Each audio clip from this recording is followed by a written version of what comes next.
Começa agora o Saber Direito Debate. Hoje nós vamos conversar com o professor Bernardo Brandão, ele que ao longo da semana ministrou o curso na TV Justiça no Saber Direito, os contratos e o direito do consumidor, um tema de fato bastante interessante e que tem, acredito, aliás, posso saber do próprio professor, essa relação de consumo está muito na nossa vida, a não ser que a pessoa talvez more lá nos confins do mundo e não tenha, inclusive, dinheiro algum para fazer para participar dessa relação, né, professor?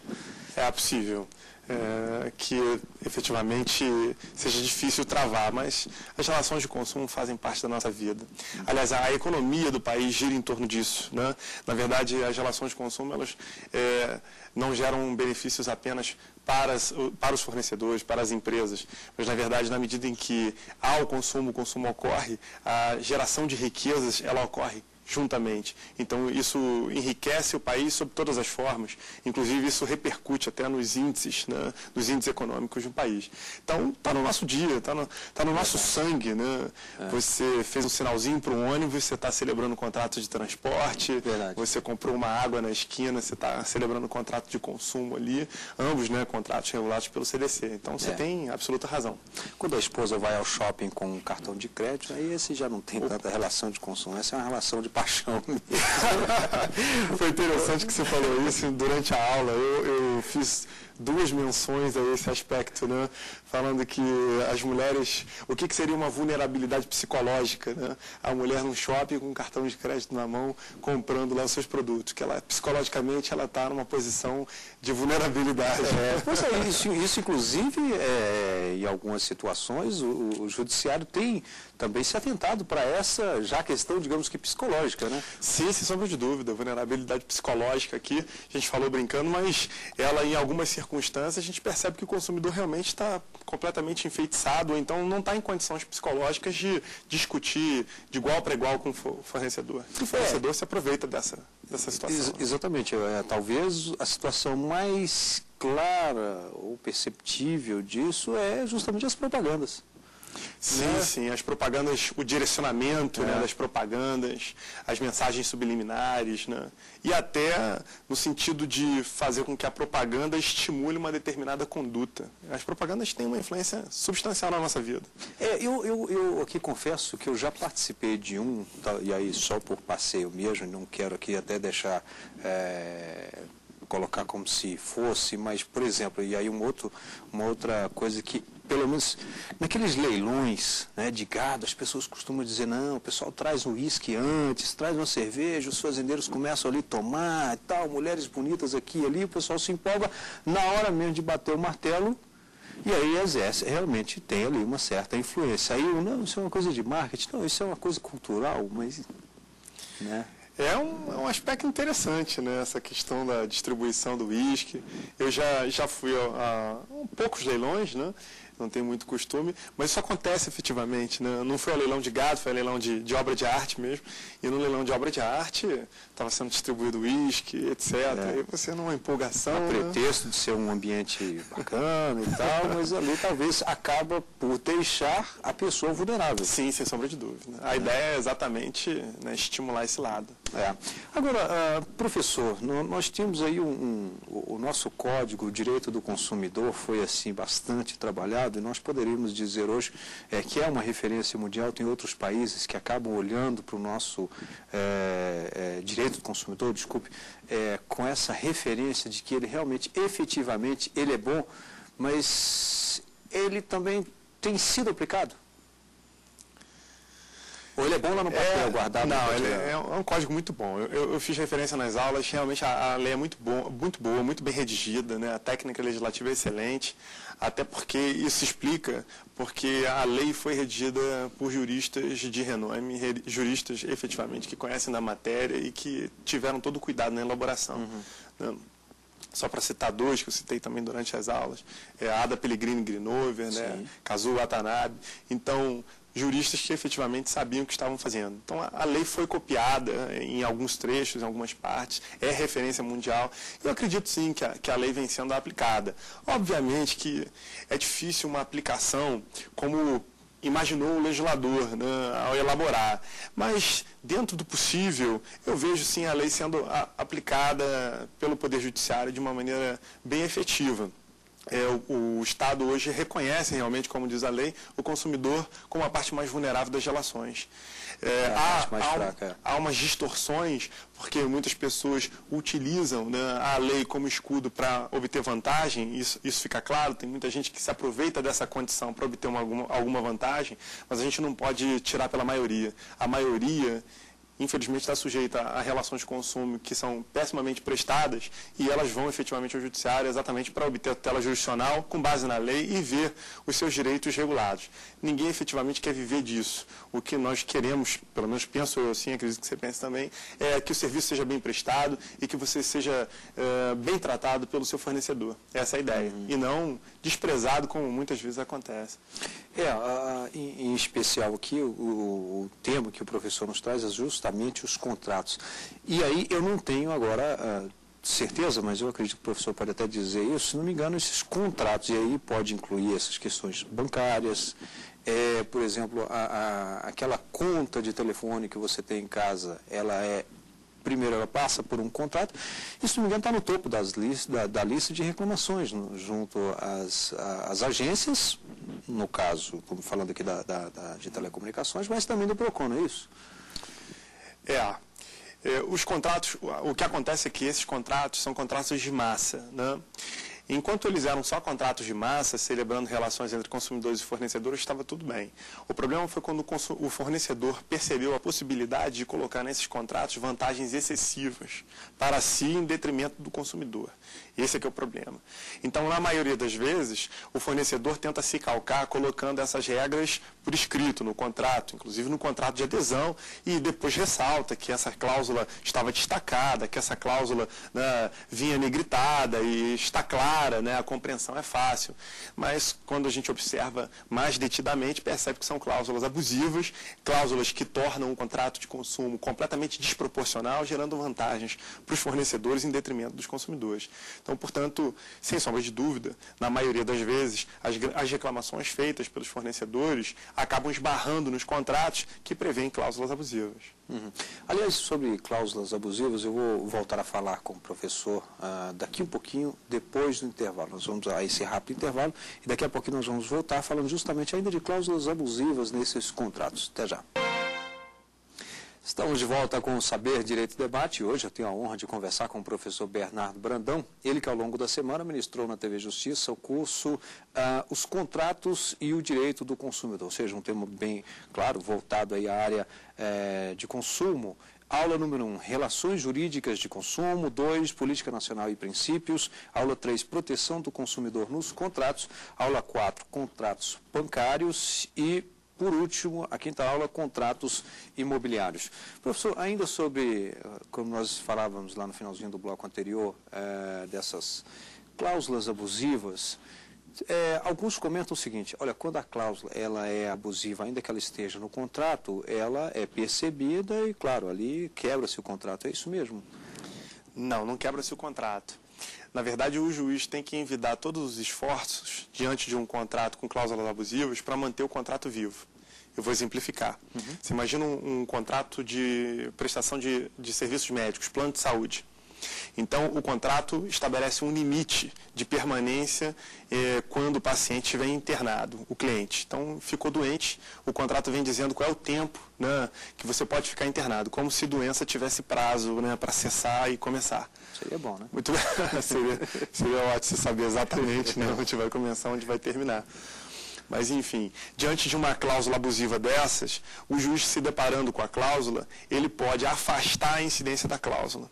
Porque a cláusula é abusiva desde a nascença, desde o nascimento do contrato. Ele modifica a cláusula para tornar ela válida. Muito bem. Se ele encerra o contrato, se ele anula o contrato, você que pagou 15 anos, 20 anos de plano de saúde, vai receber uma parcela do dinheiro que você pagou esse tempo todo, né, de volta, e o fornecedor vai retornar o status quo ante. O que significa dizer que isso não traz nenhum tipo de benefício para o consumidor e muito benefício para o fornecedor. Exato. Porque se ele até então não tinha que desembolsar nenhum recurso, deveria desembolsar nesse momento e vai deixar de desembolsar porque o contrato foi anulado como um todo. Então, o juiz tem que se esforçar no sentido de manter o contrato vivo para assegurar que o consumidor possa usufruir desse contrato, afastando a cláusula abusiva. Até porque isso não incentivaria, olha, vale a pena colocar isso aqui, porque nós estamos arriscando a perder o cliente, mas não o que já foi pago. Exatamente. Então, digamos que é um crime que, de repente, devolve dinheiro para você com uma correção básica mínima, né? Sem uma taxa de juros efetiva, como os bancos cobram, e aí vai ficar muito confortável, né, para as empresas. Por exemplo, no nosso exemplo aqui de plano de saúde. Então, não posso romper esse contrato, tem que manter. Como você lida com contratos, tem uma área que você poderia dizer assim, olha, essa é a mais problemática. Eu acho que você citou saúde. Olha, saúde, deve ser uma dor de cabeça. Saúde é muito problemático, vou te dizer, porque é impressionante a quantidade de negativas de plano de saúde quando o cliente efetivamente precisa utilizar. É um negócio absurdo, sim. Não as outras áreas aí, o que? Bancário, imobiliário, cartões de crédito, também é um número excessivo, né? Porque dá muito problema. Os bancos e as administradoras de cartões de crédito incentivam os consumidores a consumir, né, a parcelar, a utilizar rotativo, por exemplo, a utilizar cheque especial, quer dizer, na verdade ficam incentivando que se coloque fogo no incêndio, né, que seria aqui o excesso de consumo, e aí o consumidor, obviamente, acaba se enrolando. Esse fogo ao qual o professor está citando diretamente, mas principalmente na questão da dívida. O superendividamento. E dessa, talvez, tentativa de deixar para o mês seguinte, aí está fazendo pagando uma dívida, fazendo outra dívida, né? Mas tem um outro ponto interessante, que eu até poderia considerar isso, jogar mais lenha nessa fogueira, digamos assim, que é quando a operadora te manda um cartão, depois te manda outro, o banco te manda um, te manda outro, e olha, não, esse aqui você não vai pagar por ele, mas aí tem um período que você não vai pagar, não existe almoço de graça, né? Então, é meio complicado, eu acho que vai nesse sentido também.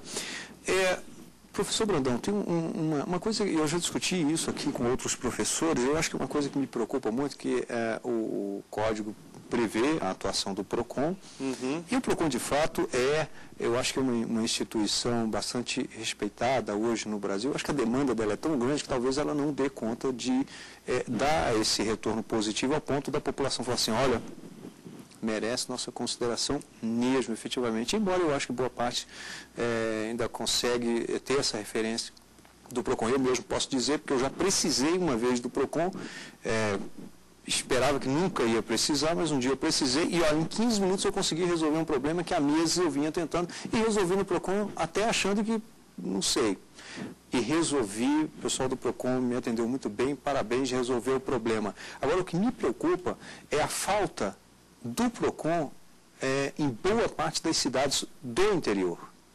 E quando tem alguns casos, elas estão ligadas diretamente à prefeitura. E aí você tem, muitas vezes, uma forte ligação de prefeito com o comerciante, com a associação comercial, e aí fica uma situação difícil, né? Porque provavelmente esses locais também não têm defensoria pública. Isso inviabiliza ainda mais, né? Quer dizer, você não tem muito a quem se socorrer. Quem é que vai sair em sua defesa? Eu acredito que os municípios aqui deveriam tomar a iniciativa, porque o Código, quando inaugurou lá o órgão fiscalizador, né, das relações de consumo, o fiscalizador e orientador dos demais órgãos, no artigo 106, se não me falha a memória, né, criou um sistema de defesa do consumidor. E esse sistema diz que os municípios também podem criar órgãos nos mesmos moldes que o PROCON. Então, o PROCON não é exclusivo do Estado. Pode ser criado também em âmbito municipal. Basta uma iniciativa aqui do chefe do Poder Executivo. Então, acredito que a ideia seria no sentido de promover isso, promover uma conscientização perante os chefes dos poderes executivos municipais, no sentido de criar órgãos fiscalizadores e sancionadores também, porque os PROCONs podem aplicar multa, eles têm a possibilidade possibilidade de aplicação de sanções administrativas.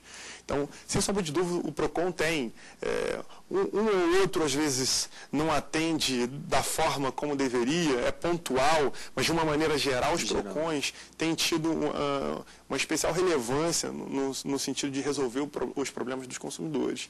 Então, eu concordo com você, eu adiro aqui a sua colocação, realmente o PROCON tem uma relevância enorme, é importante, inclusive, a fim de evitar demandas no judiciário já entupido de processos, né? E acredito que o ideal seria realmente uma conscientização dentro dos municípios para a criação de órgãos fiscalizadores, mas é difícil.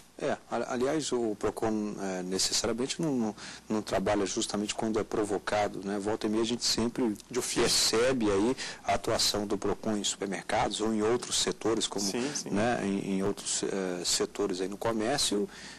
Isso fica, não que eles estão sempre nessa atuação, mas em algumas datas em especial, parece que elas vêm mais Páscoa, Natal, Dia das Mães. Mais arraigada. Parece que tem uma campanha mais forte que eu acho que vale sim os nossos aplausos. Bom, nós vamos aqui a mais um rápido intervalo e em seguida estaremos de volta com o Saber Direito Debate. Até já! Estamos de volta com o Saber Direito Debate, hoje conversando com o professor Bernardo Brandão, que ao longo da semana ministrou o curso Os Contratos e o Direito do Consumidor. Professor Brandão, que inclusive tem assim, um sotaque carioca e tal, né? Parece que é, mas não é não, né? Não sou carioca de nascimento. Mas mora, não? Moro no Rio de Janeiro. Nasci em Campo Grande, no Mato Grosso do Sul, e com 8 meses... a minha família voltou para o Rio de Janeiro, né? Meu pai morou no Rio de Janeiro há alguns anos, foi para Mato Grosso, eu nasci, depois voltou. E eu morei no Rio 15 ou 16 anos, depois morei no Espírito Santo, mais 8 anos, depois voltei para o Rio de Janeiro. Ali, né? Com exceção de Mato Grosso, que é um pouco mais distante. Mas... de leste a oeste, tá mais... um passeio bom. Mas o seu estudo foi em Mato Grosso ou foi nesses 15 anos que você citou no Rio de Janeiro? O meu estudo com relação à faculdade, curso... não, no Mato Grosso eu praticamente não estudei nada, assim, foi com 8 meses de idade mesmo. Não voltava só nas férias para ver família, né? Estudei mais no Rio de Janeiro, fui aluno no Pedro II, né?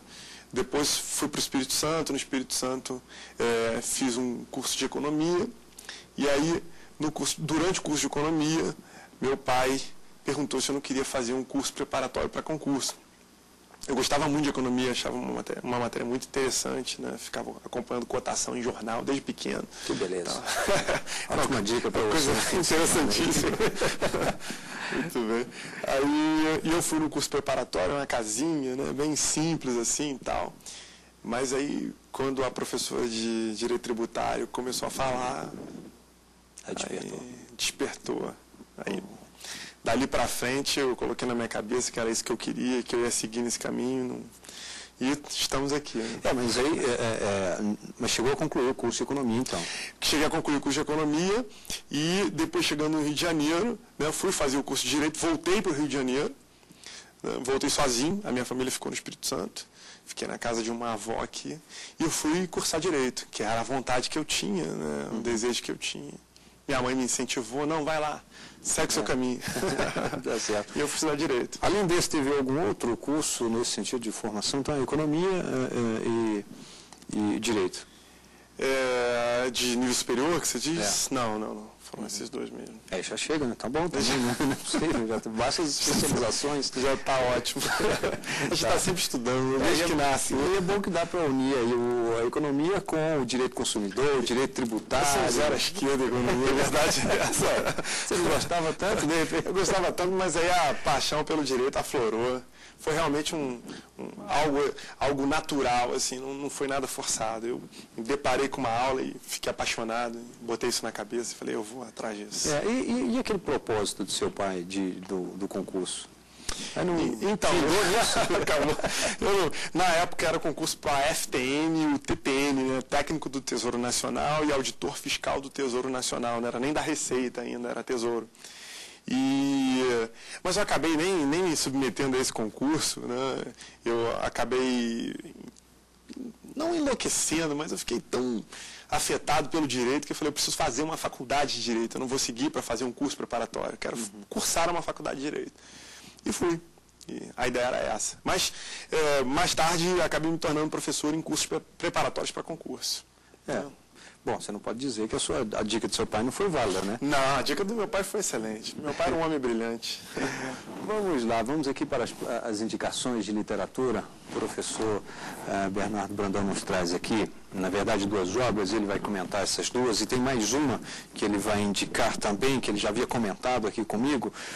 A primeira é essa, Antônio Carlos Fontes Sintra, Direito do Consumidor, Teoria Aprofundada e mais de 80 questões comentadas. A quem você indicaria, então, essa obra? Olha, para os concurseiros em geral, esse livro é muito bom. E o autor, ele trata dos temas, ele conceitua muito bem, é bem claro, bem objetivo, e ele ainda tem as questões, né, com um gabarito comentado. Então, realmente é um bom instrumento de estudo. Você vê até pela extensão do livro. O livro não é um livro grande, aquele livro que assusta, né, o concurseiro quando pega de plano. É um livro bem sucinto, mas que atinge os objetivos. Bom, nós temos aqui o segundo, do Sérgio Cavalieri Filho, Programa de Direito do Consumidor. Está aqui. Esse livro do professor Sérgio Cavalieri Filho, o professor Sérgio Cavalieri Filho já é um autor consagrado, né? Editou o seu Programa de Responsabilidade Civil, que é um livro excelente, é um clássico, né, da responsabilidade civil, um livro utilizado por muita gente, muitos operadores do direito. E esse livro do professor Sérgio Cavalieri, de Direito do Consumidor, veio para esclarecer ainda mais o tema. O professor Sérgio Cavalieri toca nos assuntos com muita clareza e com profundidade ao mesmo tempo, e da mesma forma é sintético a ponto do livro não se tornar cansativo. Então, eu recomendo esse livro, realmente é um livro muito bom. Já tinha lido o Programa de Responsabilidade Civil, mas esse livro, relativamente recente, foi uma agradável surpresa. Uhum. Qual é a outra indicação? O outro livro é um livro mais denso, né? É um livro mais específico sobre contratos. É um clássico também, da professora Cláudia Lima Marques. É um livro excelente, né, com diversos comentários. A professora Cláudia Lima Marques brindou realmente todos os leitores e os juristas com um livro fantástico. É um livro antigo, né, não é um livro recente, mas um livro que até hoje está atual e com teses brilhantes. Então é um livro que eu recomendo. Quem gosta de direito do consumidor e quer se aprofundar no tema contratos, não pode deixar de ler o livro da professora Cláudia Lima Marques. Bem, eu tive a satisfação de conversar hoje aqui no programa Saber Direito e Debate com o professor Bernardo Brandão, ele que ao longo da semana ministrou o curso Os Contratos e o Direito do Consumidor. Lembro que você pode participar do programa Saber Direito e Debate por meio do nosso endereço eletrônico saberdireito@stf.jus.br. O programa está disponível no canal da TV Justiça na internet, que é www.youtube.com/saberdireitodebate. Obrigado e até o próximo programa.